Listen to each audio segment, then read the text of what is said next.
Hi, everybody. Welcome back. It's Word Balloon, the comic book conversation show. John Suntress here. More of our coverage from Dublin Comic-Con. Owen McCauley has two great conversations for us today.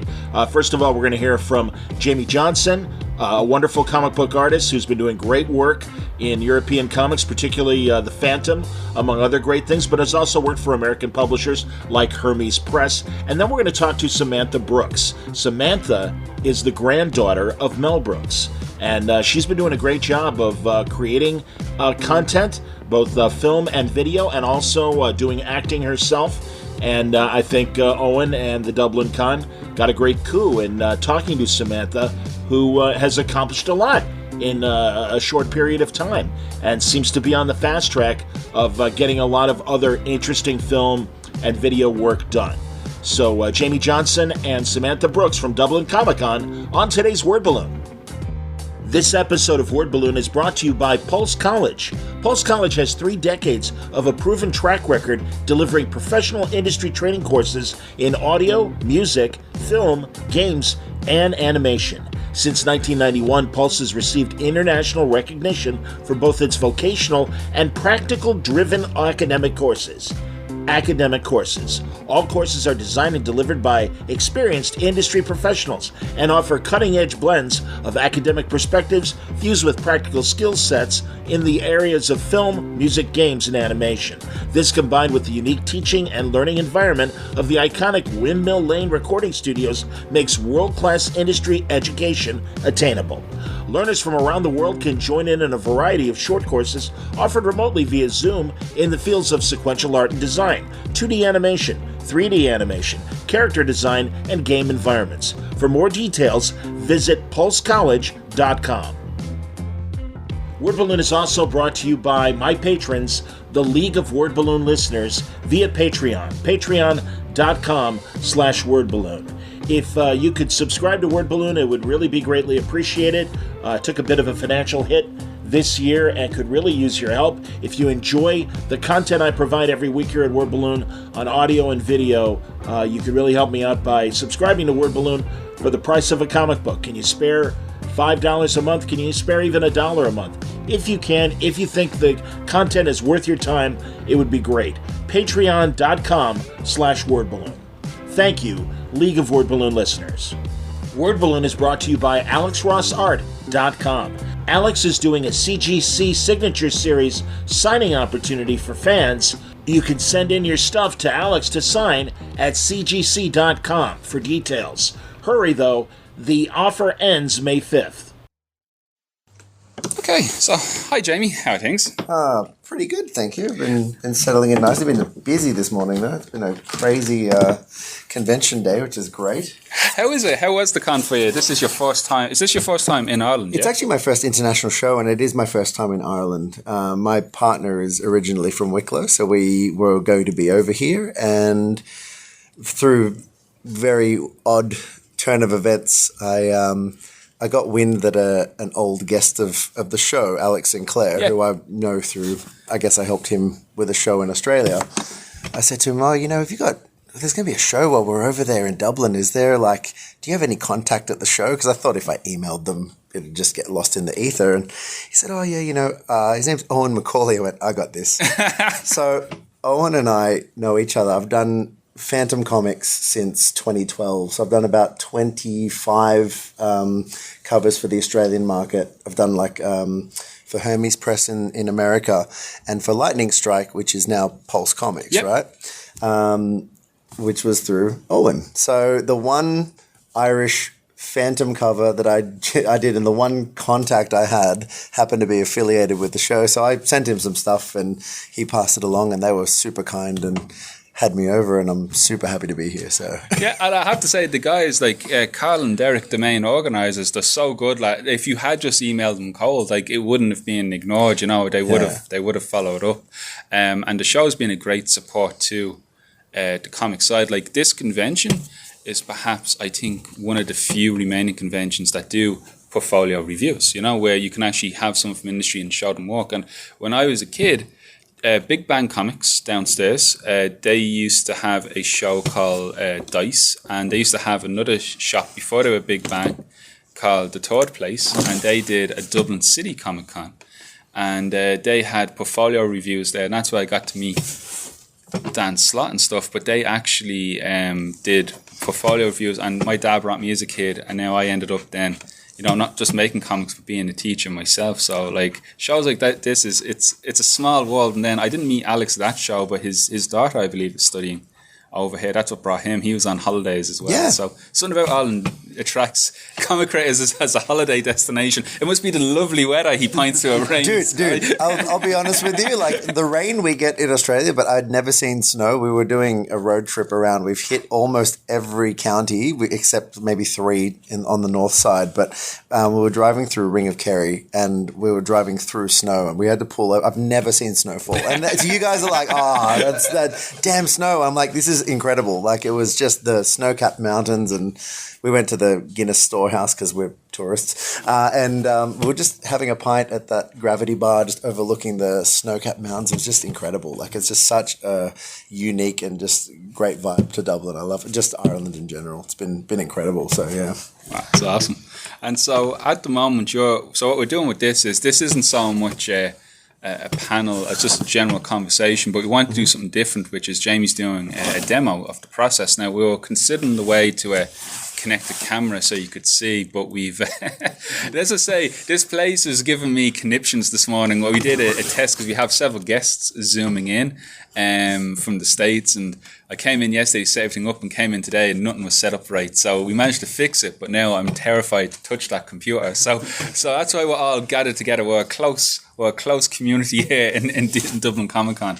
But this is, I believe, something you do a lot of different conventions. Yeah, so the good thing in Australia, so we've obviously got the Aussie branches of big brands. So like Wacom, who do the tablets, which is kind of the industry standard, and Copic or Copic marker.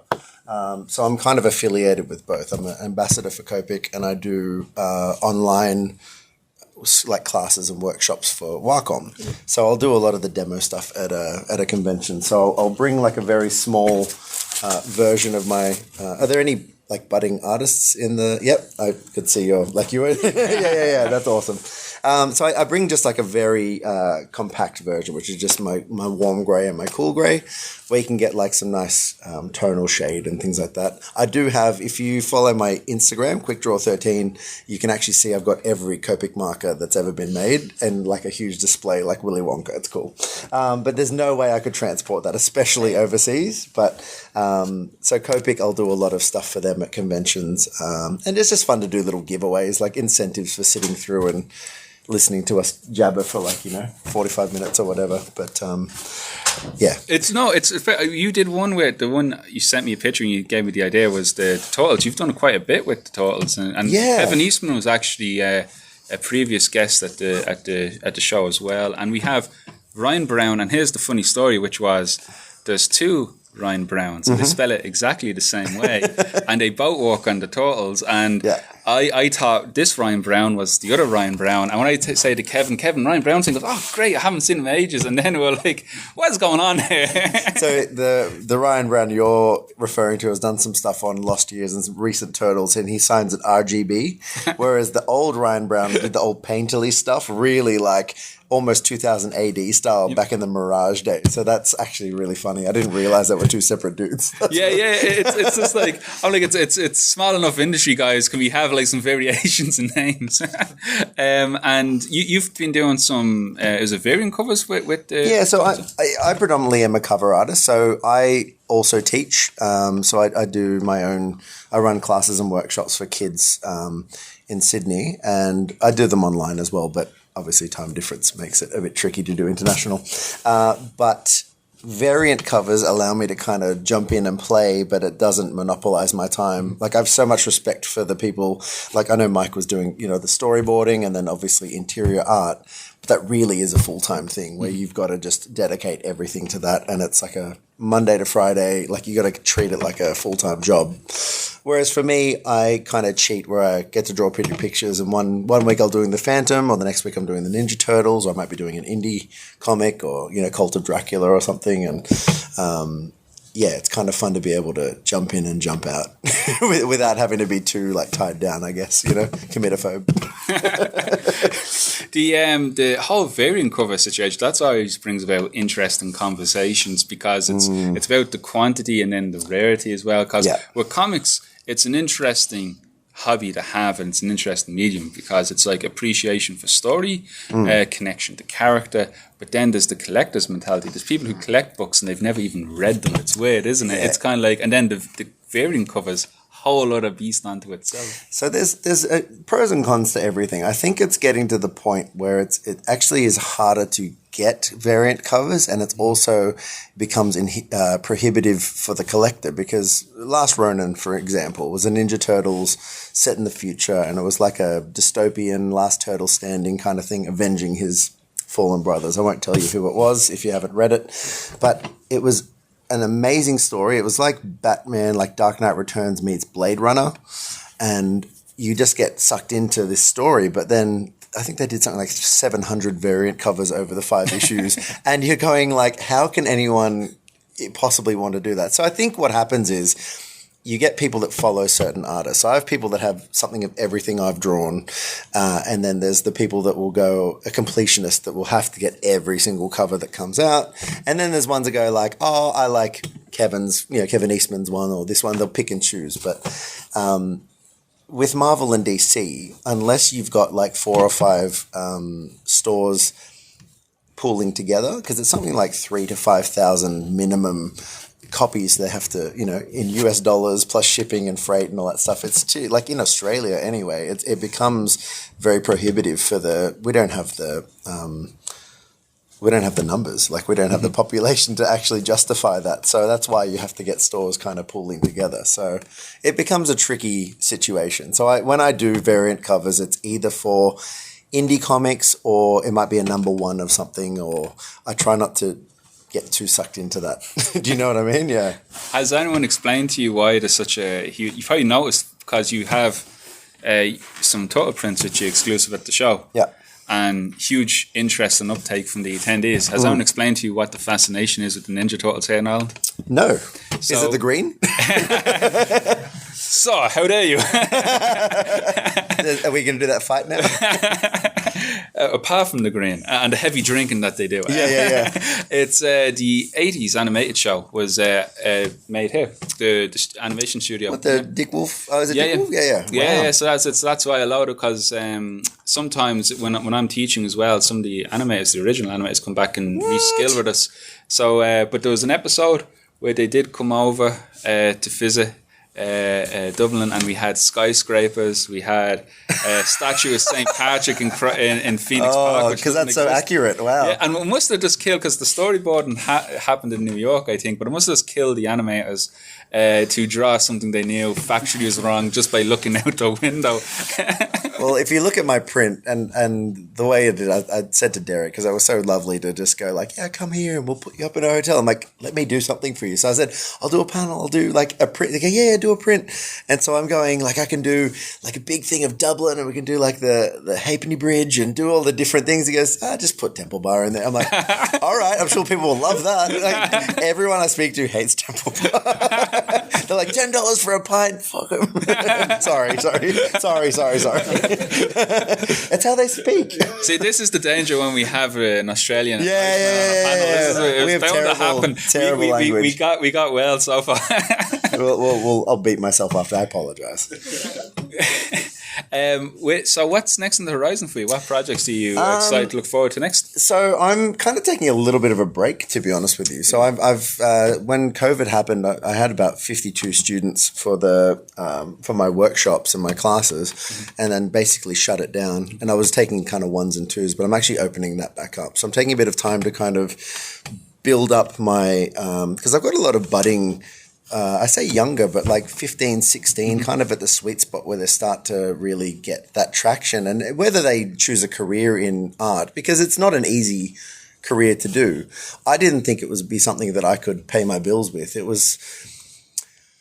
I'm kind of digressing, but I literally fell into this. Like I always it was a very insular thing. It was hard, and you'd maybe understand this, like to share it, you're sharing a piece of yourself and you open yourself up to this criticism, right? Because art is subjective. People will love it, will hate it. You have to take it all. And it's not going to be everyone's cup of tea.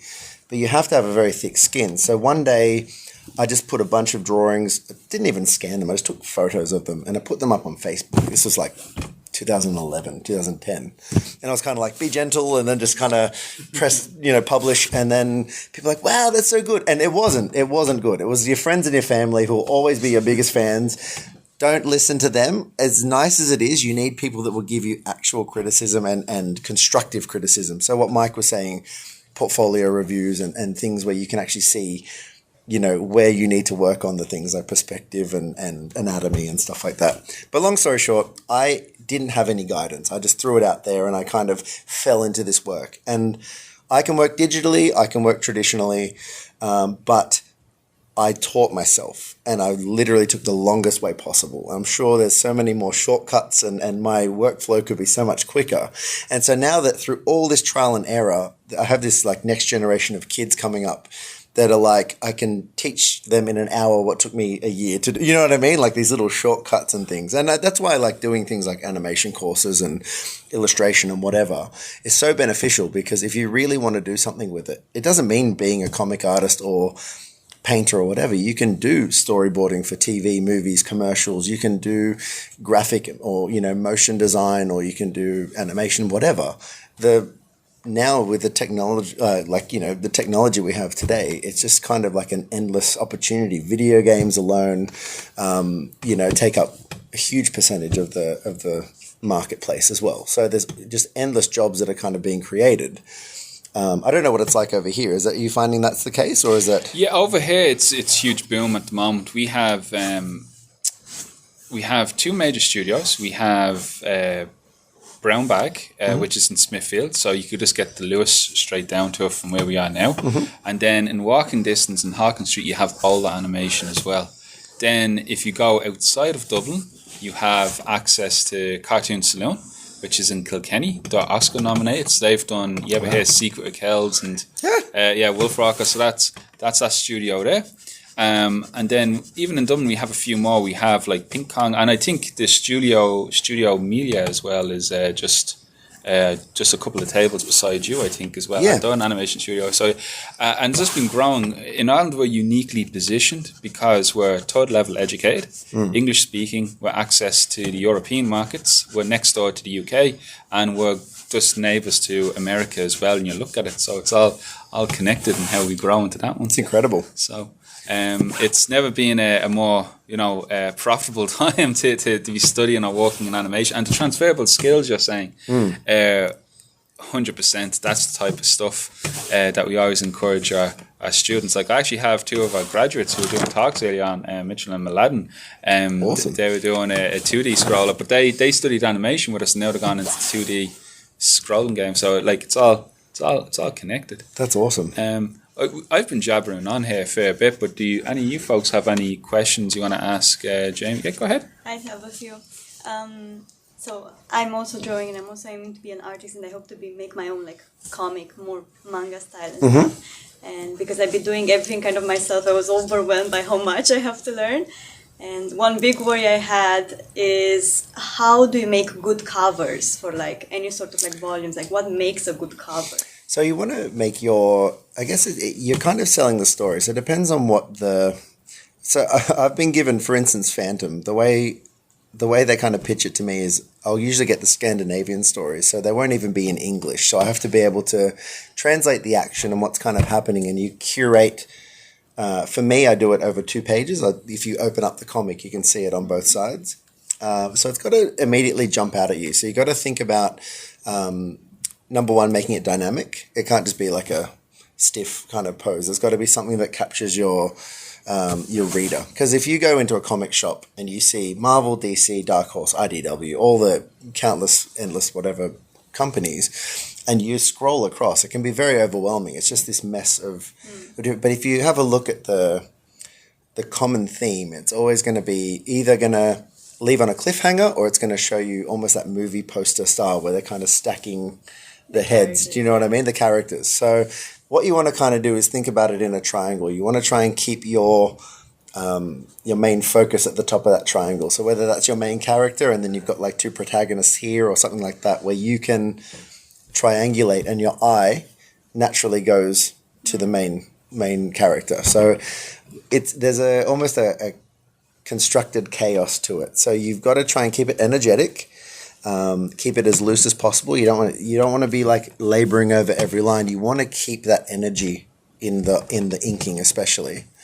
And then, to be honest with you, I would look at things that you like, things that inspire you, the movies and comics and things that what you think is a good comic and represents the genre you're working in, and try and see what common theme there is there. What would make yours fit there but stand out? It's very tricky. I probably gave you more to think about, but I think it's just doing your research. If you actually go into stores, and this is horrible to say, and I've heard Marvel and DC artists. I do the circuit in Australia with, both. David Yarden, who's a very academic artist. He works for both Marvel and DC doing cover work.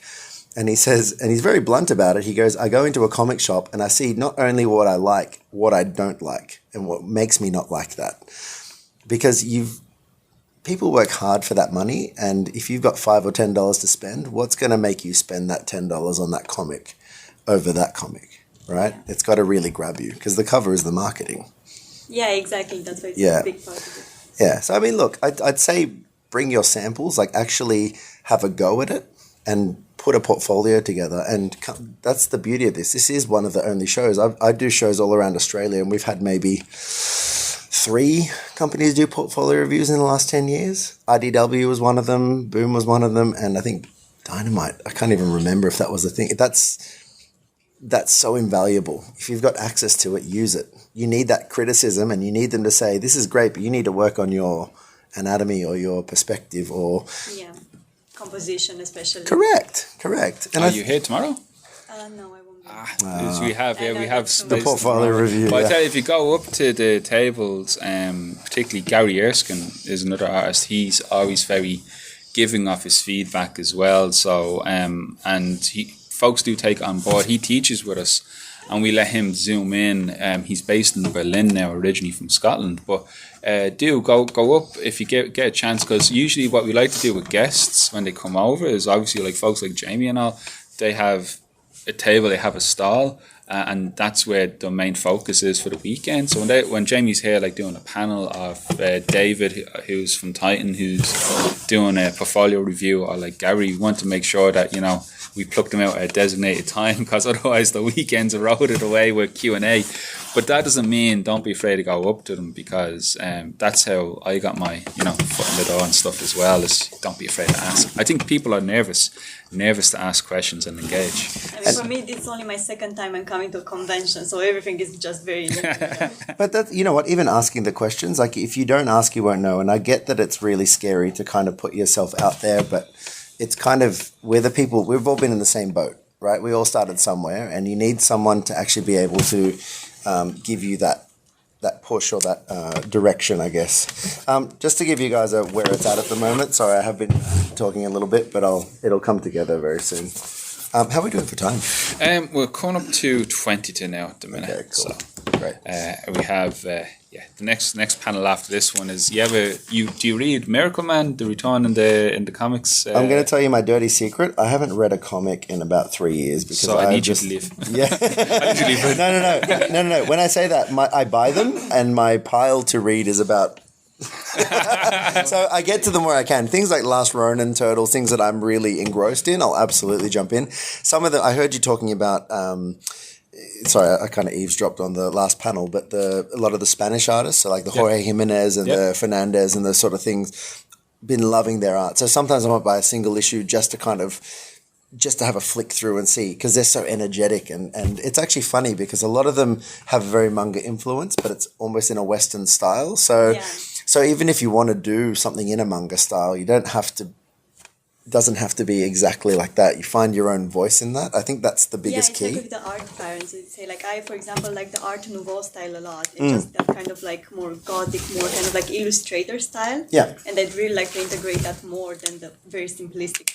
Yeah, because I think it can get too simplistic. As long as the storytelling's there, it's fine. But I think people think, just do big eyes and a little mouth. Oh, it's manga. It's not that simple, There's a fine art to it, and you have to pay it the respect as well, I think. If you think you can just kind of slap, kind of sparkly eyes on there and call it manga, it's probably, I think people will see through that. Whereas if you're actually taking the time to see take in those influences, but put it through your filter. And also, is the story kind of the story you want to tell, like not just emulating Naruto or whatever the manga of the moment is, I think that's the main thing. It's just being genuine to the stories you want to tell. Anyway, sorry. Getting very philosophical there. What was your inspiration actually for starting to draw? Because as you said, you were not... Yeah, so I've always kind of drawn. Anyone that is in the creative field will kind of tell you that.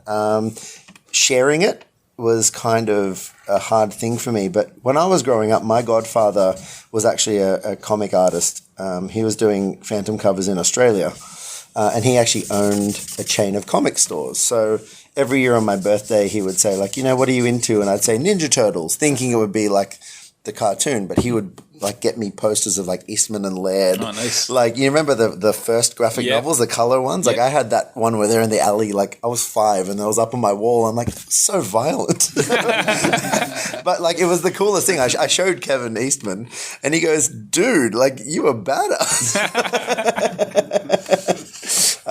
So that was kind of my inspiration. Every year I used to get him to come over and kind of draw for me. And I guess he used to humor me, but not realize that I was just taking it in and looking at all the little movements. And I was always really enamored with the way comic artists could just very steadily draw lines. And that's my favorite thing is rendering, because it's just being able to actually do that is so exhilarating for me. It's such a dorky thing to be excited about. But when you kind of master that muscle memory, it feels great.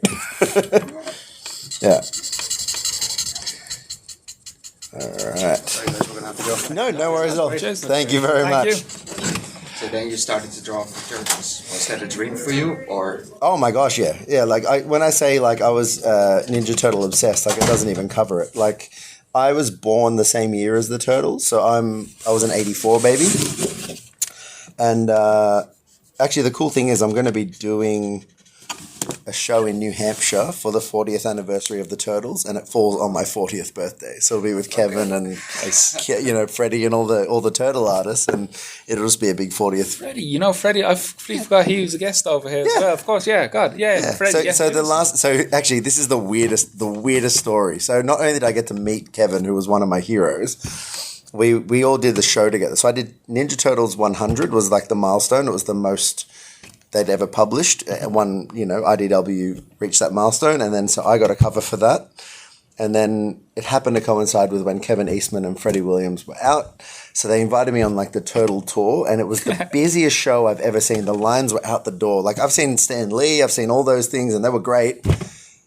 But I tell you what, there are some Turtle fans hiding in the midst. Oh, yeah. And the coolest thing was we did it was March 2020, and we were in the Gold Coast in Queensland in Australia, and we were all out at dinner, and they basically made an announcement that this is a pandemic and basically locked down. So this was the last hurrah. So we were out drinking with Kevin and Courtney Eastman, and then we just locked down for the next couple of years. It was just crazy.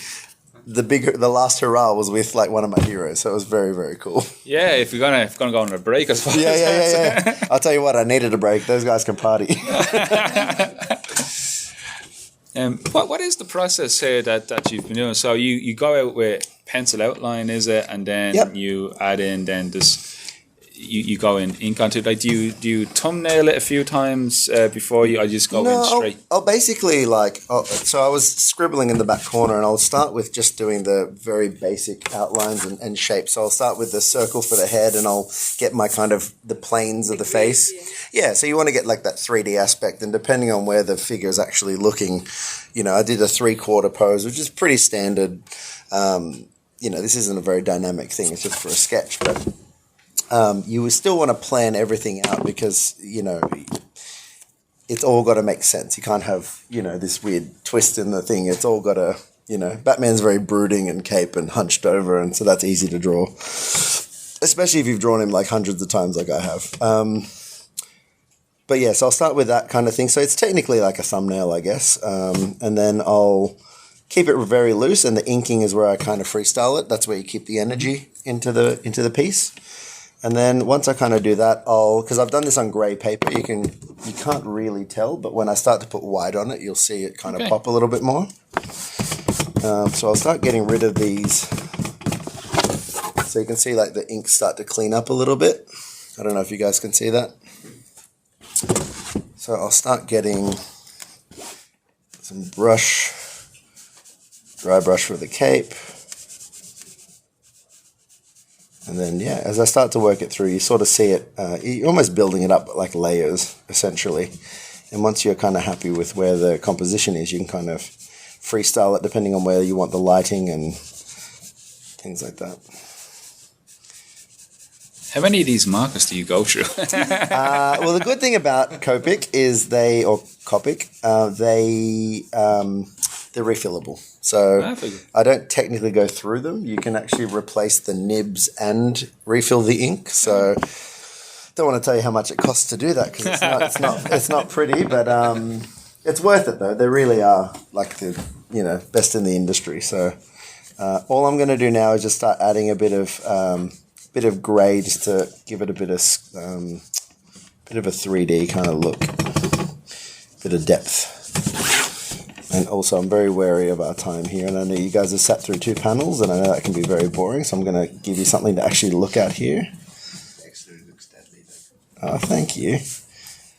Have you all had a chance to swing by Jamie Staple yet? Oh yeah, I'm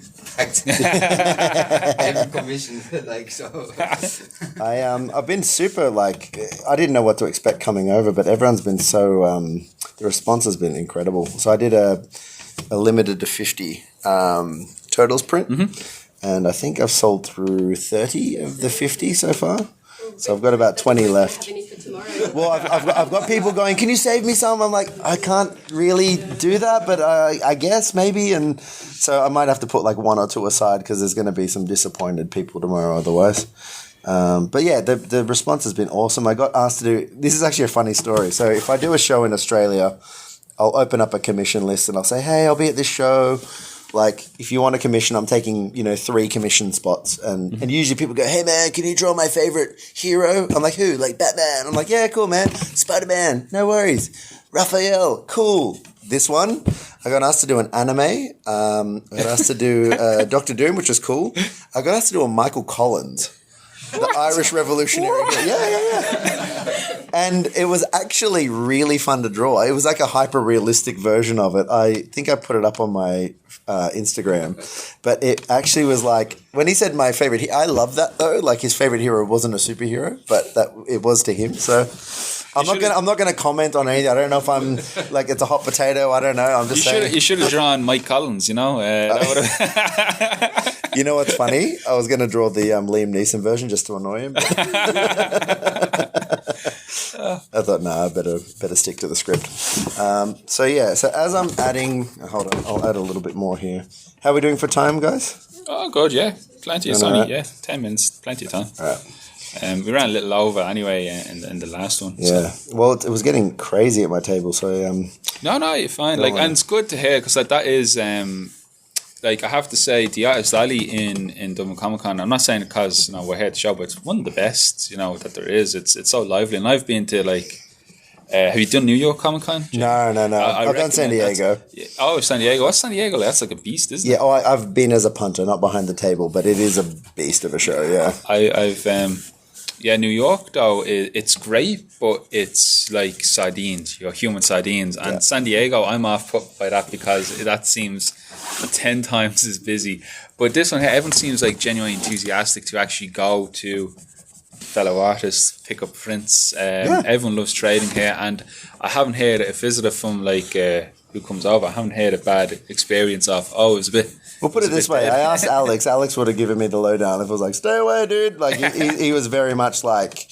He said he was treated really well. Like the response was awesome. Like obviously he's next level. He's like the colorist for DC. So I'm not gonna compare myself to Alex Sinclair. I'm just saying, he would shoot pretty straight. And he said that he had such a great experience here, and it was a no-brainer for me, man. Like it was, I'm happy to be here. When the show first began, it was in a show center. It was like It was like almost a giant stable in Swords. It's like a giant shed. That's the only way I can describe it. Yeah. And we did 2 years there, and I think after the second year, then we moved here, and we've been here since. So we're gonna. Next August is the 10th anniversary. It's crazy. Wouldn't have, like, blink and you miss it. That's insane, isn't it? Well, I think this is it's my 11th year in the industry. So you would have, it would have just been after I started. That's crazy. What was your first professional gig?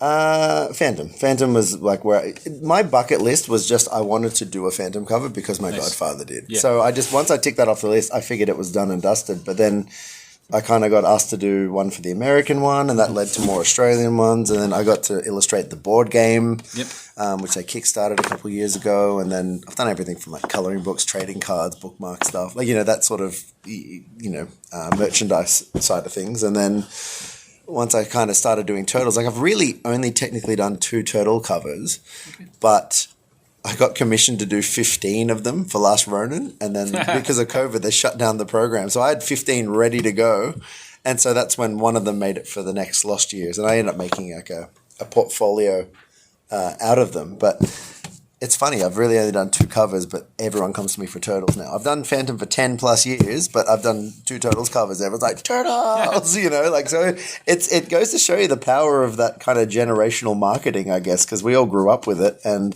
everyone has a different iteration. I have people telling me their favorite is the 2003 version, or the 1990 movie, or the 87 cartoon. So, everyone's got a different favorite, I guess. But it's really cool because everyone seems to just enjoy it for what it is, Yep. Can I ask a question? Of course, go ahead. In your free time, when you want to rest a little bit or drawing the covers, do you work on some of your own characters that are superhero-ish? Or This is going to sound really arrogant and very shitty, no kids? Okay. I don't really, and this sounds so bad even in my head, I don't draw unless I'm paid to draw. And that means because once you start getting the momentum, it doesn't really stop. So if you kind of have to keep that up as a freelancer. So you're not just going, okay, that job's finished, I'll do for me now. You're already booking jobs 3 months in advance. So I've got my calendar set until like July, August, because I know what I have to do, whether it be cover work, commission work, private stuff. I'm doing some corporate, storyboarding gigs and things like that. And plus, like I said, doing the classes. So I rarely get time to kind of relax. What I will do is there are characters I enjoy doing. I don't create my own, but if I go, I'm really in the mood to draw Batman or whoever, I draw it for pleasure, but then I can usually sell it because you can't, you have to equate, if you work for yourself, time is money. And that's why I say I hate saying that because it seems like it's soulless, but you also have to remember whenever I start a job, same as any other job, if you go, oh man, I have to do this, you got to reframe and go, man, I get to do this, right? I'm being paid to. Much better than the Correct. Because with any job, it gets to the point where you're like, oh my God, how am I going to get through this deadline? But you're like, I'm being paid to draw. Just shut up and draw. Like, why are you, whinging about it? Like, you have to like be excited. And every job that you do has to be your favorite job because they're paying you to like that, and you almost fall in love with it all over again. Or at least you have to try to, because it'll be a very sad existence otherwise. But to be honest, he draws for me for free, basically. Anytime I want something done, I'll be like, this would be really nice in a frame and a thing, and then he'd be like, okay, but I have to do all of my other work first. I'm like, yeah, but just like in our free time. So he does draw for me for free. I love that she has free time like we get any, but that's fine. She's a clinical psychologist and I'm a comic artist. Because I have a follow-up question, Yeah. but let's say I wanted to ask, okay, if there is a situation you want to create a superhero on top of the head, what will that be? But since he doesn't draw for free, but he does draw for free for you, I ask you, if you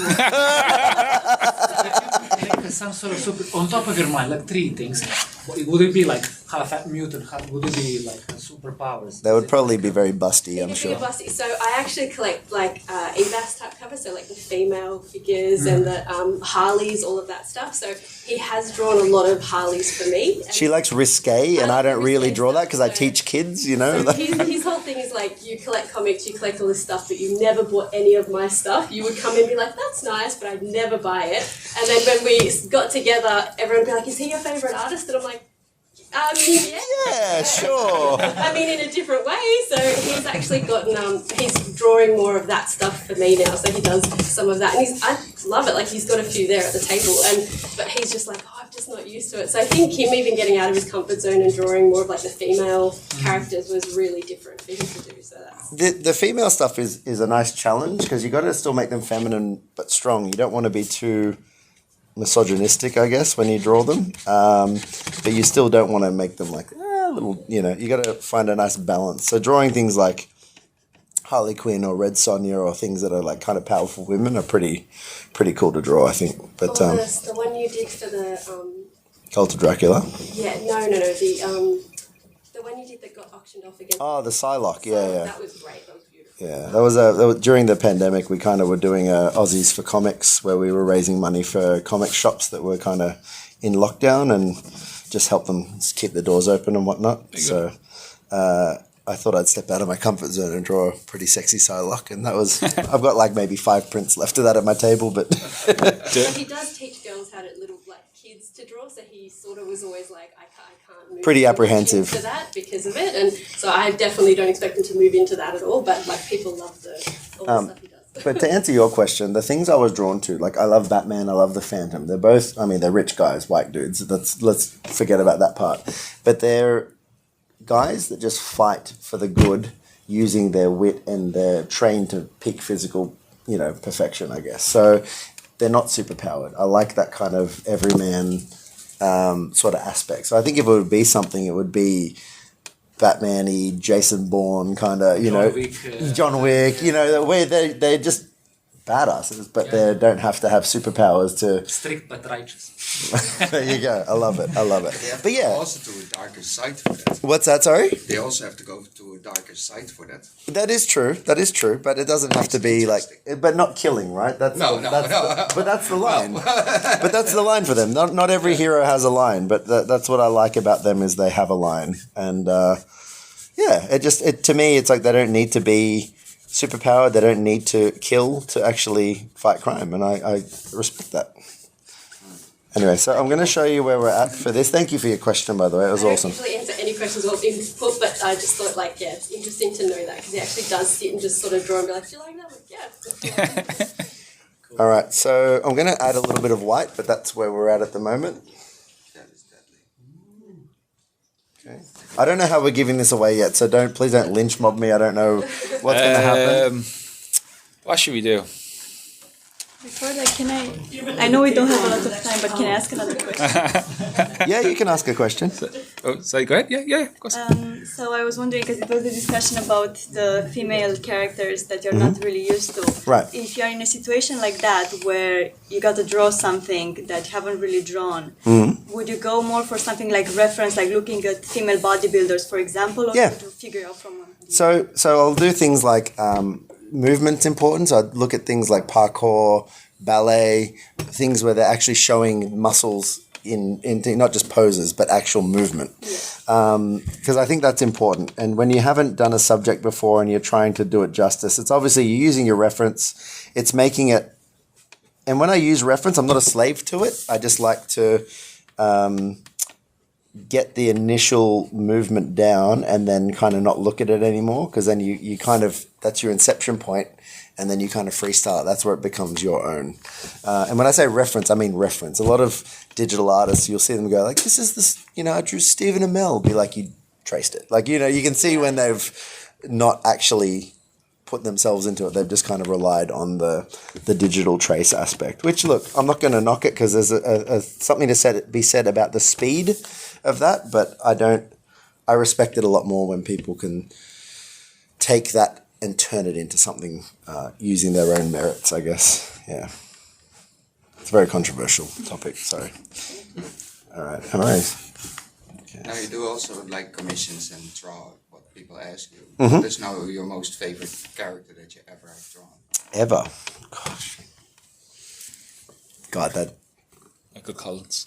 Michael Collins.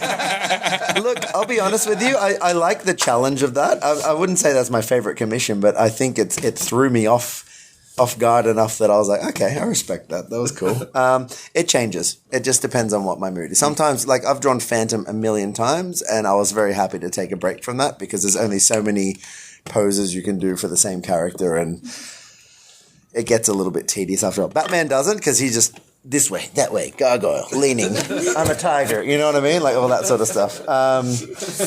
So I think when I'm paid to draw a character that I love to do, especially if it's something like, that I'm not working professionally on, I get to scratch an itch.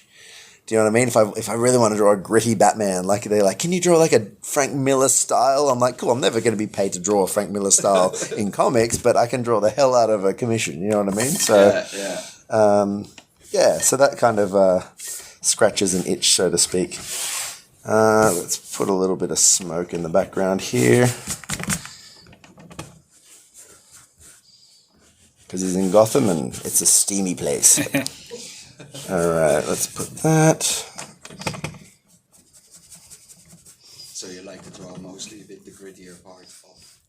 Yeah, I think like that's what I've liked about like Last Ronin. It's what I like drawing about Batman, and like when people say, "What's your favorite Ninja Turtle?" Like Raphael's the funnest to draw because he's always tatted up and scarred, and because he's got the most attitude. So I think there is something about that. It's just more visually interesting to actually draw characters that have that kind of grittiness to them. I think I might call this done here. Let's just see what we think. What do you think there? That is deadly. Who do I have to fight for it? Yeah, okay, so ready? Whoever can get this out of my hand, go. No. So how are we going to give this away? It's a good one. It's a unique one that we haven't actually had anyone to giveaway. This is the first of its kind. All the years, nearly 10 years of this. I think it's the first time. I'm a trailblazer. What's the usual process for you when you do something like this? Usually we'll ticket it. You know what I'll do? Okay, well, what I'll do? I'll write down a number and we'll just do the number between like 1 and 100 and whoever gets. Well, how many do we have in the room? I could just write down a number and like a blank 4, piece. 5, 6, 7, 8, 9. It's between 1 and 10. It's literally 1 and 10. Oh yeah, then cool. Then we can go 1 to 10. So should we just go and then just put down the number? Do you wanna here? Look, I'll write a number. Okay. Can you see it? Yeah. Okay. So do you want to do this so no one can see what I'm writing? All right. So we're going to go around the room. Whoever picks the correct number gets a sketch. All right. Start at the front. 7.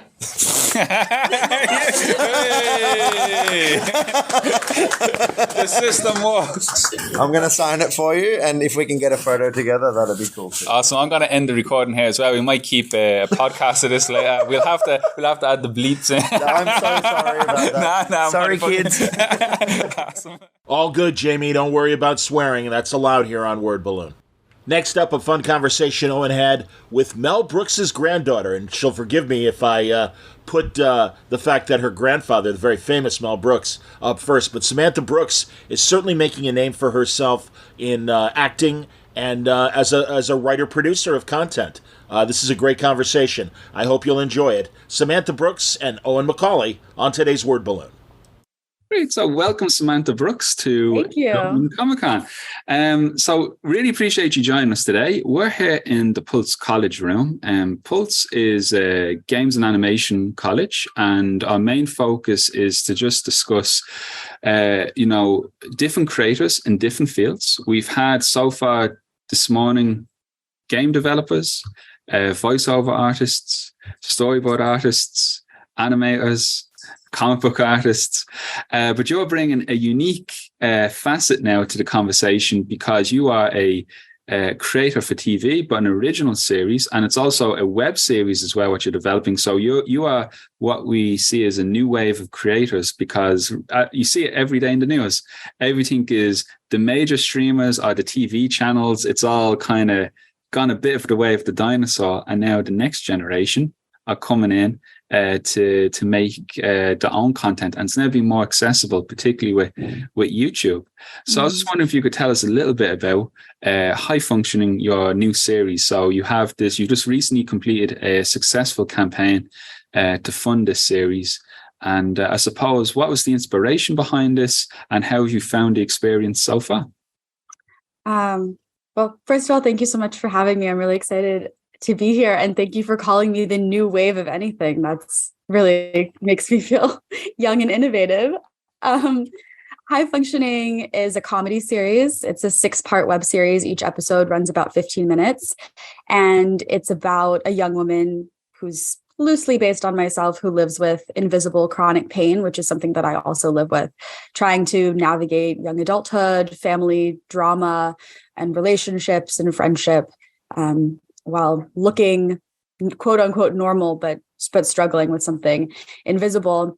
I was really inspired to make this series because I wanted to make something that I wish that I had growing up. A lot of times when we see disability representation in the media, it's something where the character has a visible disability or a difference. They're usually represented as being a wise, sage-like character, usually one that benefits the protagonist, or as I would call it, like the manic pixie sick girl character. And they're really more of just a prop in an able-bodied person's experience. So because in my own life, I am a fully realized 3-dimensional person who is not always dealing with the pain that I live with in a perfect way. And I struggle with the anger and the frustration and not always eating the way I'm supposed to or following the doctor's orders. I wanted to tell a story about someone like me and do it through a very silly, a little like racy comedy, because I use humor to cope with things in my own life. And I know that helps other people as well. Yeah, no, definitely with an Irish audience, you have us as soon as it's like coping with humor. That's us down to it. But it's and the fact that you're drawing from your own experience as well, that must be like, I'm thinking of elements of I know the Goldbergs TV show is kind of like one, and there's other series that element of, we're drawn from personal experience into it. Some of the stories that we'll see unfold, is there a mixture between like very close to something that might have happened, or is it just, and then balanced against, well, this never happened, this would never happen, but it just works for the comedy timing. So is it kind of balance between the two? Yeah, it does. I mean, I come from an entertainment family. The character Daphne that I play comes from an entertainment family, and there's a lot of drama and sabotage and fighting. And I have to say, of course, on the record, like, you'll see some things happening and it's not based on my true experiences. I would say everything that happens has either happened to someone in my life in feeling and in dynamic, but it's not just a mirror image of that in the show. Although with a lot of the medical scenes, I had so much material to work with from my own life that one of the challenges that I took on in writing a scene that happens in the second episode where Daphne goes to her doctor is that entire scene is all true things that have been said to me. So I went through a list of every terrible thing a dismissive doctor has said to me and created this amalgamation of doctors who's this one very humorless woman, and had her say everything. And I've even been debating, since we haven't shot it yet, putting a little asterisk at the bottom and saying, giving a writing credit to all of my doctors over the years for contributing. I even recently had an experience with a doctor just a week and a half ago, and I've just become so jaded that I feel like I can say anything to people in the medical world. And as I walked out of the office, I said, I'm going to go home and write a scene about this. That's amazing. There'll be many doctors that's tuning in now to watch the openings. I hope so. Yeah. It's going to be like the meme, where Leo's pointing at the screen. Hey, wait a minute. Yeah. Sometimes you have experiences that people don't even believe that could possibly be true because it's just so infuriating or dismissive or whatever it is. So I want to give credit where it's due. And you made a really good point that actually mirrored one of our other speakers today. We had Jess Nestling, who's an actress based over in the UK, and she's also writing for theatre at the moment. And we were just saying, like, was there something in particular she that she looks for in a writing of a character? And she raised an interesting point about whenever it's a female or woman character that appears in the story, they're always described as strong. And and that would be it. That would be kind of like the beginning, middle, and end of that characterization. And as you were saying, being like fully 3D faceted person and trying to imbue that into the character, that's great to hear. And I suppose when it comes into to flesh out the characters, are there any inspirations that you've taken from other shows? Because like as we're a creator, as creatives, we look towards what inspires and interests us. Was there anything like and not speaking for you, but maybe something like, I don't know, Scrubs or something along those lines? This comes to mind as a comedy drama. But is there anything there that you look to, or any creator at the moment, like a showrunner, a TV creator that you look towards as well, or that you've been following with interest as well as you go on your own journey with this show? I think the biggest one would be Phoebe Waller-Bridge in Fleabag, because I love that show so much, and I love unlikable female characters, and how we can see a character like Fleabag be so unlikable and make mistakes over and over, and then still root for her at the end of the day and love her so much and want her to be happy, even seeing how she's hurt other people or how she keeps making mistakes. So a show like that, I would say the series Girls on HBO has been inspirational. And as we've been location scouting and looking at, because I'm from New York, Girls takes place in New York, and that's where we're shooting as well. Just seeing certain areas of the city that I could imagine being part of Girls. Those characters are also really unlikable, but it's a really fun show, and the dialogue is great. And there's a lot there, even though it's kind of Seinfeld in the way that nothing really happens, but it's such a great show. And then I also think in terms of just the comedy that I grew up loving, Tina Fey and Robert Carlock are really inspirational to me. I love 30 Rock. I think it's just the greatest comedy ever. And I am a big believer in being really stupid when you're writing comedy, and just overplaying the joke, taking it as far as you want, being really absurd with it.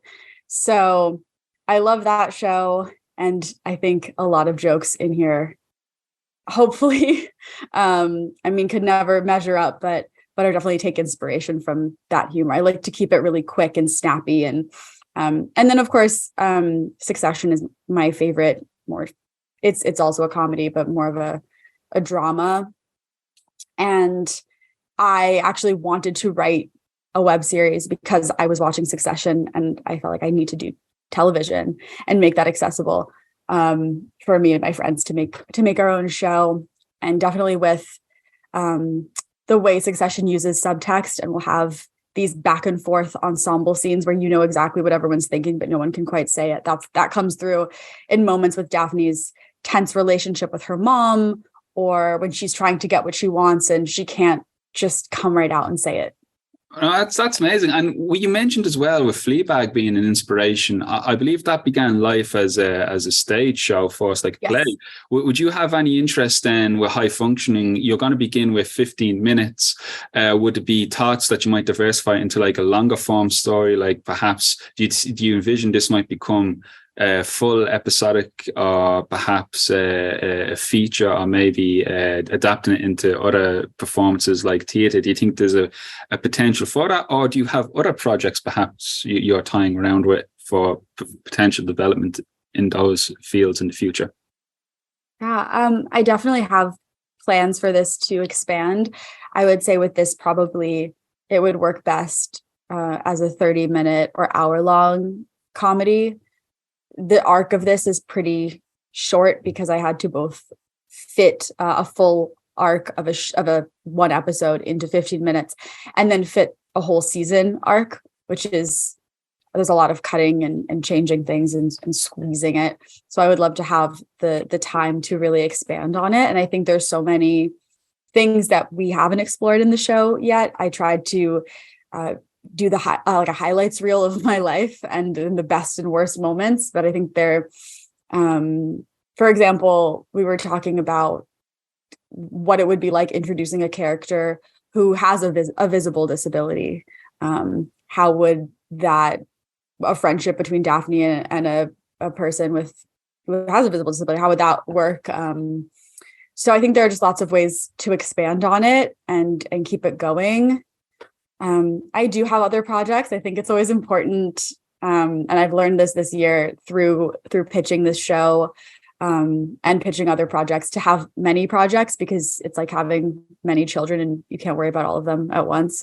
So I'm working on an animated series with one of my best friends and my writing partner, which is also a quarter-hour show that we've been pitching. And I'm also a fiction writer, so I'm trying to get that out there. But I would definitely love to expand high functioning into something much, much bigger. Yeah, as a concept, it seems so like versatile that it would lend itself well to adaptation just from the writings.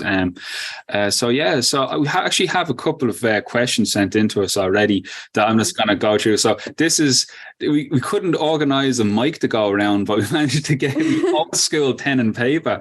I don't even know who wrote this. I hope it's a doctor, because it's scribbled here. But bear with me. but the first one was someone here's asking about Seed and Spark. I think that's the yes. funding platform. So you crowdfunded yes. high functioning. This is coming from someone who themselves are interested in kind of crowdfunding their own features, but they weren't familiar with Seed and Spark.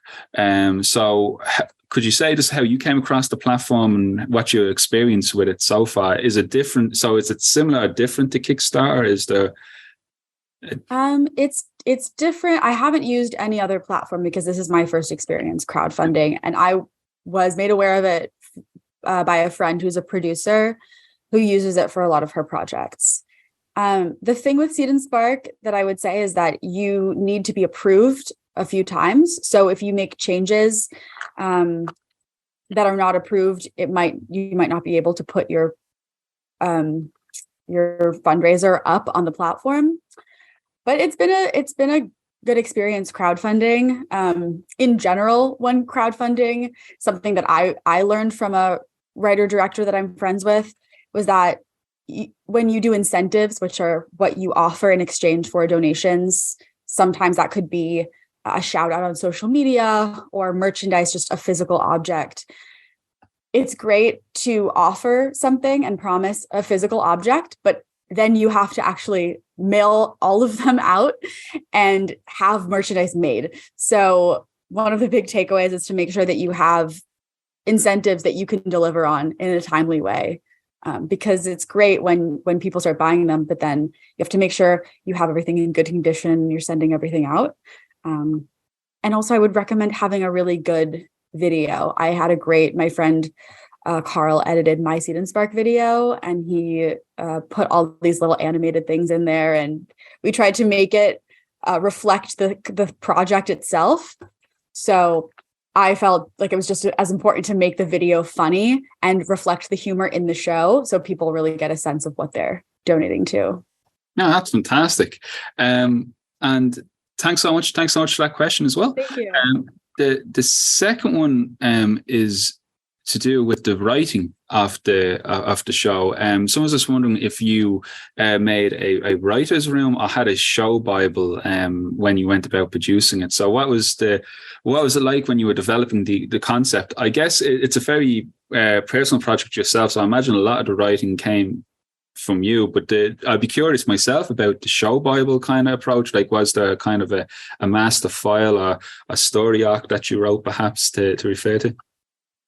Yeah, there is a Bible. The Bible came after outlining it and knowing everything. And the Bible is more for pitching, and I've been using it to get people's interest in the project. So if I'm trying to get a certain actor, I'll send them the Bible, and it just is a little introduction to it. But it really started in the Notes app on my phone just individual jokes that I had for years, for like stand-up sets that never were, and things my friends had said that I thought were funny.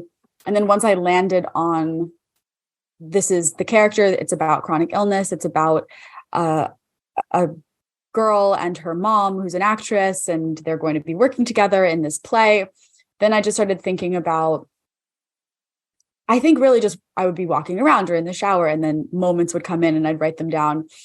And or there's a comedy parody band called the Dung Beatles. That's a poop themed cover band of the Beatles that one of my best friends, Carl, invented. And I was like, well, we have to have the Dung Beatles. So I'll write his character as Paul McCartney of the Dung Beatles. And that's a great name. That's excellent. I named, he wrote the songs of the Dung Beatles. I did name all of the Dung Beatles, and I'm really proud of that. So that was important to me. Okay, we have to have the Dung Beatles. We have to have a concert. What if my character has to play Porta John Lennon in the Dung Beatles because nobody else can do it? But how is that connected to her chronic illness? So every episode is like, how is everything connected to chronic pain, and what is she learning each time? And then I think the best way the writing came to be, and it's my favorite piece of writing advice that I tell everyone, is that I would just think, what's the scariest or the worst thing I could say, the thing that would make people really uncomfortable, and then do that and then take it even further. So I started with just a huge outline, really starting with, in television, like a beat sheet, which is just this happens and then this happens and then this happens, and then putting underneath a character and a joke until it sort of became what it is now. And it just has kept evolving, and I think will evolve up until we're improvising day of. Awesome. Thank you so much for that. And thanks again for that question. The follow-up question to that one, I think you might have already touched upon. It was just about writing for comedy itself. Or like, how do you know if a joke lands or not? So what's your process? If you make a joke, do you try it among friends or family? Or do you take it to like a comedy store, see what lands? How do you workshop that? I usually laugh first. I think, well, I don't do stand-up. I don't go out much, but I usually get like a little sensation in my body, which is kind of hard to describe. I get like a little tingle, and I'm like, okay, I think that could work. And then I will ask people that I think are funny and people I really respect. So my dad, my best friends, and I'll just kind of say, what do you think of this? But at the same time, like, I think if you think it's funny and you really believe in it, and nobody else that you're talking to seems to get it, I still think there's value in that, because somebody will find it funny. And I would also say, just have a reading, getting your friends together and reading through. It's fun just to hang out with your friends and to get to hear it out loud. And I've been doing a lot of auditions and callbacks recently, and have learned a lot about what might need to be cut or what to change just based on reading with other people. Awesome. And thanks again for that. Another one coming in here now. Oh, someone wants to know if they can find somewhere to subscribe now, so they're ready for when episodes come out. So is the YouTube channel live already for people to subscribe to? It is. The YouTube channel is under my name, which is Samantha Brooks. It has the Seed and Spark video for High Functioning, and it has an interview that I did with my grandfather on the channel, and that will be where High Functioning will live. I think it's linked in my Instagram, which is salmon, like the fish, THA Brooks, like salmon the Brooks. But yeah, that would be really nice if anyone wants to subscribe. That's where everything related to the show will live. Excellent. I'll make sure what we're going to do is this panel here is going to be recorded. In fact, it's recording now, and we'll download it from the cloud and upload it on one of our YouTube channels then, and we'll link everything in when we send it out as well. So awesome. And then we've got a technical question that came in. Someone's just wondering about like the equipment that you're using to film this on the camera. So I don't know, do you cover the techie side of ours? Yeah, I know all about that stuff. Well, we're not sure which camera we're using at the moment. That's actually something my biggest thing I have to do right now. So you'll have to ask my DP at some point, hopefully in the next like 4 days, because we got to get on this, Tyler. But yeah, I mean, my kind of concern with this project is about the writing and the performance. So I'm just trying to surround myself with people who know more about that than I do. But I think this could probably be shot on an iPhone, and I personally would be happy with it. So the quality on those are insane at this stage. Like, I don't think Ben would even, like, I know this is going to be like heresy for many of you here, and no one's scowling. I'm glad I can't see anyone's faces right now. I don't want to know. Yeah, they'll come gunning for me. But we have a great crew. We have it's not a huge crew, but my DP is very experienced, and I'm lucky to have everyone can show me the way. And how did you get to know everyone actually onto the team? Did you are they all just like friends and colleagues and such? Or did you cast out for the, like, open for interviews and such for the positions? I went to NYU, New York University, and met a lot of my collaborators there, and then met some more of my crew through those friends. So I know almost everyone from class or through friends from before. And that's the great thing. I didn't even go to Tisch, which is the more film or like theater program. I went to Gallatin, which is actually the School of Individualized Study, but I took a lot of film production and acting classes through the other school. And that's how I met a bunch of my friends who are now working on this project. And also because we're a small crew and we're all friends, people are taking on multiple roles. My editor is also playing one of the leads in the show, and will also just be like there to grip on set during the day. One of my best friends is doing everything and also is going to be credited as my personal assistant, because I think that's funny. And then everyone else I know will be extras at the Dung Beatles concert, which will be great to get up on stage and have to sing the songs in front of them. Or extras in the Halloween party scene. So everyone's been really generous with their time and support. That's amazing. I'll just give you fair warning, the PR people from the con have disappeared to take the picture. So actually, usually we photograph the guests live on the table, but we have you like the Grand Wizard of Oz. So you're having your picture taken, I believe, at the moment. So I give you fair warning now. Okay. I'll post. Are we all good? Is it snap? I think it's good. I think we got it. Did we? Okay. Don't show me. I don't want to see it. Don't want to see it. Don't you? Oh, he was coming over to show. No, come over. I want to see it. Come over. Show. I want to see. Go on, hold up to the camera. Inception. Wow. Oh, thank you so much. What's your name? Andrew. Oh, and okay, that's a name I can pronounce. Hey. Listen, you're going to lose all that goodwill by wearing green now. No, I'm willing to learn. I think we're almost wrapping up everything here now. And thank you so much, actually, for mentioning that last point about NYU as well, because one of the questions I've been asking everyone is about, we have like an education team that's been running through. So I suppose what's great is what you mentioned, that you studied at third level, you went to college for this, but it's also, I think the college experience isn't just about the grades. Like you just pointed out there, you've met like-minded individuals, you met friends who now are collaborators with you. So would you say then, definitely, if you were to do it all over again, if you were to make the endorsement for like study, do you think it's definitely would be, is it different strokes for different folks that, maybe some don't need to go down the education route? Or do you think if you're undecided in a college education, do you feel was a positive, for you and helping you kickstart your career? I think it was very helpful for me personally. I wouldn't tell someone that they have to do one or the other. And I think you learn the most through experience, at least with film production. So I love NYU. I'm like annoyingly spirited about that school, but I think being in class where you have to collaborate with other people is the best way to learn how to do something like this. Just also taking on different roles, like running sound or DPing or when you have to, even if you're not a writer, having to write your own film and shoot it is fun. And then you have to learn how to be scrappy and resourceful and just make it happen. And you can make something great in your living room. And that's a lot of times what we end up doing in those classes. Because you get 2 days to go shoot your film, and then you have to bring it in on Monday.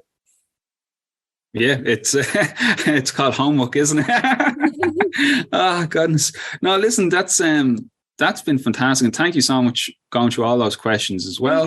I think we're just coming up close to like the 30-minute mark now. Is there anything else that you would like to cover, promote? Anything? Any final words? God, that sounds grim. My last words. I don't know. I just really like Ireland and Irish people, and so I'm very happy to be here, and I'd like to come visit you guys soon. Yeah, hopefully. I don't know. Yeah, but hopefully, going according to plan, we'll see a FutureCon in person, and maybe we even arrange a screening. That would be so great. Cool. And hopefully we can connect again and do maybe with some of the for the tech questions that will come, maybe like the DP, or get more of the team together and do a roundtable discussion when it gets closer to the release. But yeah, so definitely we need to touch base again soon. So listen, I just want to thank you again, and hope best of luck, and we all look forward to High Functioning, which we can follow now on YouTube. You can subscribe in advance on the Samantha Brooks channel, and they can also find you as Salmon TH Brooks on Instagram as well. Something like that. Yeah, it's on Instagram, and High Functioning Series is also on Instagram. Fantastic. They're all linked together somehow. Yeah. Great. So I'll make sure this recording goes out in a couple of weeks. Do not expect high production editing values on this one, I'm afraid. But I'll be really upset if this isn't perfect. Oh, then listen, thanks again. Never coming to Ireland ever. Oh no. Okay. Thanks again. Thank you so much. Thank you so much. Thanks.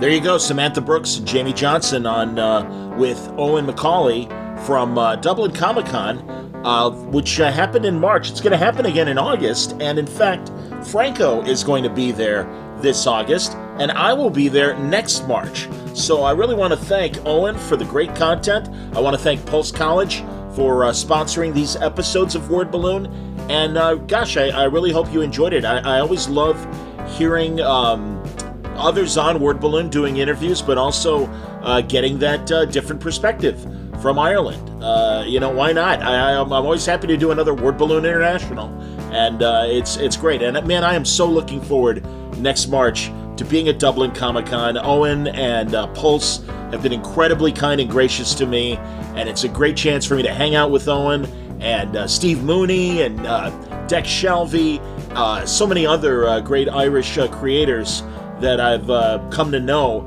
in the last few years here at Word Balloon.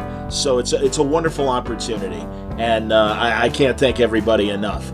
I hope you enjoyed this episode of Word Balloon. Next Word Balloon, Jackson Lansing and Colin Kelly, who are just killing it at both DC and Marvel right now, and IDW, and their amazing work on Star Trek comic books. I am such a fan of their writing. I think they're a wonderful writing team, and I've had Jackson before, but it was a really great opportunity to get Colin on as well, and just nerd out about all the great things that they are writing. Captain America, Sentinel of Liberty, the Kang comic book, Guardians of the Galaxy just started up at Marvel. They're gearing up for another run of Batman Beyond. They killed it last year, and the story continues in July, I believe. So that's a lot of fun to talk about. And of course, Star Trek comics. Jesus, I mean, such great work on the Star Trek IDW book that focuses on Benjamin Sisko and an all-star, all generations of Star Trek crew, from Scotty to Data and Beverly Crusher to Tom Paris and Hoshi Sato's granddaughter or great-granddaughter, who happens to be Andorian. Go figure. A wonderful new non-binary Vulcan character as well. Really, really great story. Very, very interesting stuff. Did I mention Tom Paris? Tom is in there as well. But gosh, I can't tell you how much I'm enjoying the Star Trek comic book. Well, I guess I can't because I just gushed about it for the last 30 seconds. So watch out for Jackson and Colin on the next Word Balloon. Thanks a lot for listening today. As always, I appreciate your support via Patreon, patreon.com/wordballoon. Until next time, Word Balloon is a copyright feature of Shaky Productions, copyright 2023. Stay safe, stay happy, stay healthy.